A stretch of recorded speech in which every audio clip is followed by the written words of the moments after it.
रक्षा मंत्री राजनाथ सिंह मॉस्को पहुंच चुके हैं। वहां पर उनका जाना चीन की आंखों में भी बहुत खटक रहा है, क्योंकि रूस हमारा पारंपरिक मित्र और चीन उस पर डोरे डालने की कोशिश में कि मौजूदा गतिरोध में वो चीन का साथ दे दे, लेकिन ऐसा मुमकिन नहीं लग रहा है। बहरहाल हम आपको आज की बड़ी खबर सबसे पहले दिखाते हैं, जो कि यहां से कुछ दूरी पर जो लाइन ऑफ एक्चुअल कंटाहे हैं, बहुत ज्यादा कुछ निकलकर अभी तक हमारे सामने आया नहीं है, लेकिन भारत जो पहले दिन से बात कह रहा है, इस बात पर पूरी तरीके से जोर दे रहा है। बहुत कुछ निर्भर करेगा स्थिति किस हद तक यहां पर सामान्य होती है कि इन बातचीत का नतीजा क्या निकले और चीन वाकई उन बातों को माने।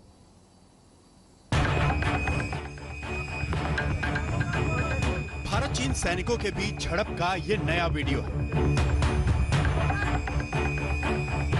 वीडियो किस तारीख का है, इसकी जानकारी सामने नहीं आई।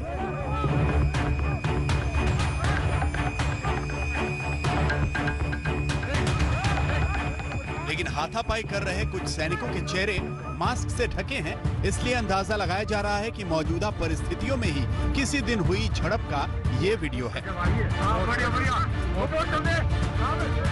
वीडियो में दिख रही जगह की भी पुष्टि तो नहीं की जा सकी है, लेकिन अनुमान है कि ये सिक्किम में हुई झड़प का वीडियो है। हालांकि सेना ने इस वीडियो की औपचारिक पुष्टि नहीं की है, लेकिन जिस तरह यहां बर्फ पड़ी हुई है तो लग यही रहा है कि उत्तर सिक्किम के नकुला इलाके में मई के महीने में भी बर्फ पड़ी हुई थी और वहां लगभग 9 मई के आसपास भारत और चीन की सेना के बीच झड़पें भी हुई थी। इस वीडियो में साफ दिख रहा है कि चीन की सेना उत्तर सिक्किम के नकुला इलाके में जहां घुसपैठ करने की कोशिश कर रही है, वहीं भारतीय सेना बहुत ही शांतिपूर्वक तरीके से शुरू में चीन की सेना से पीछे हटने को कह रही है और जब चीन की सेना हटने से इनकार कर रही है तब कंधे से कंधा मिलाकर भारतीय सेना चीन की सेना को पीछे खदेड़ रही है। खबरें ये भी आई थी कि इसमें चीन के कुछ सिपाही घायल हो गए थे।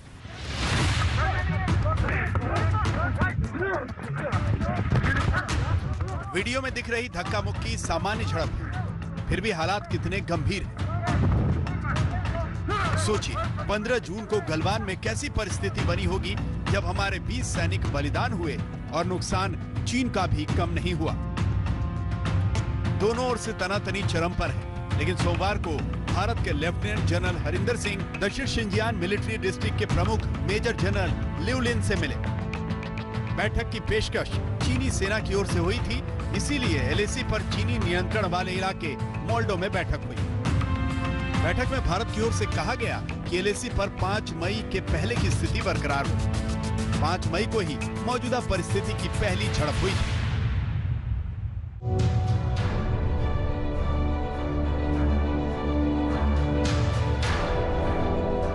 भारत एलएसी पर तनाव कम करने के लिए बातचीत तो कर रहा है, लेकिन चीन से मिले गलवान घटना के धोखे के बाद बेहद सतर्क है। सेना प्रमुख जनरल एमएम नरवणे इसी हफ्ते लद्दाख का दौरा कर सकते हैं। उन्होंने सोमवार को दिल्ली में सेना के कमांडर्स कॉन्फ्रेंस में सुरक्षा हालात पर चर्चा भी की है। गलवान नाला इलाके में 15 जून को खूनी भिड़ंत के बाद अब भारतीय सेना ने चीनी सेना के खिलाफ अपने रुख में बदलाव करते हुए आक्रामक रणनीति अपना ली है। दिल्ली में सेना प्रमुख जनरल मनोज मुकुंद नरवणे ने आर्मी कमांडरों के साथ बैठक की, तो वहीं सरहद पर चीनी सेना के साथ बैठक के दौरान भारतीय सेना ने साफ कर दिया कि चीनी सेना को मई 2020 की स्थिति में वापस लौटना होगा। मतलब साफ है, अब भारतीय सेना चीनी सेना को उसी की भाषा में मुंहतोड़ जवाब देने के लिए तैयार है। 15 जून की गलवान घटना ने वो स्थिति पैदा की है कि भारत चीन के बीच बहुत कुछ बदल गया है। इसलिए अगर एलएसी पर चीन ने हदें लांघी तो अब भारतीय सैनिकों के हाथ बंधे नहीं रहेंगे, जबकि अब तक भारतीय सैनिक समझौतों से बंधे हुए थे। भारत चीन के बीच 1996 के सैन्य समझौते का आर्टिकल 1 कहता है कि कोई पक्ष दूसरे के ऊपर सैन्य क्षमता का इस्तेमाल नहीं करेगा, कोई भी पक्ष दूसरे पर हमला नहीं करेगा जिससे शांति और स्थिरता को खतरा पैदा हो।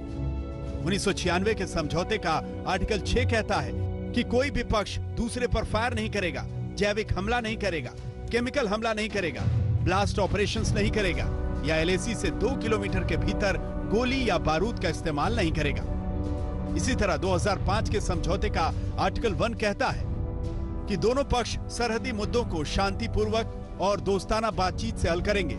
कोई पक्ष किसी भी तरह दूसरे पर ना तो ताकत का इस्तेमाल करेगा और न ही ऐसा करने की धमकी देगा। 2013 का समझौता भी कहता है कि कोई पक्ष अपनी सैनिक क्षमता का इस्तेमाल दूसरे के खिलाफ नहीं करेगा। गैलवान वैली में जैसा व्यवहार चीनी फौजों ने हमारी फौजों के साथ किया, उसके लिए काफी आवश्यक था कि हम रूल्स ऑफ एंगेजमेंट बदलें। वो हमारे ऊपर भाला, बरसी और चेन लगी गदाएं लेकर कूद पड़े और हमारे 20 लोगों को मार गिराया। उस वक्त समझदारी इसमें थी कि हमारी फौजें अपने स्मॉल आर्म्स निकाल कर उन पर फायर करें, लेकिन हम लोग बिल्कुल आदर्शवादी तरीके से गए थे जैसा कि हमें हुक्म दिया गया था। लेकिन ये करना अब समझदारी की बात नहीं है। अगर हमारे ऊपर ऐसे हथियारों से वार हो जिससे कि हमको मौत जैसी इंजरी हो, तो हमें बंदूक निकालने और फायर करने की पूरी क्षमता होनी चाहिए। आपको बता दें कि इस तरह की जब सीमाएं होती हैं जहां पर दो देशों के बीच युद्ध न लड़ने का समझौता होता है, हथियार वहां भी रहते हैं, लेकिन उस हथियार को लेने का तरीका अलग होता है। यानी कि आपकी जो गन है वो नीचे की तरफ पॉइंट करती है, आप इस्तेमाल नहीं करना चाहते हैं उसका। लेकिन अब भारत सरकार ने अपनी तरफ से यह फैसला ले लिया है कि अगर सैनिकों को लगता है तो वो अपनी तरफ से गोली चला सकते हैं।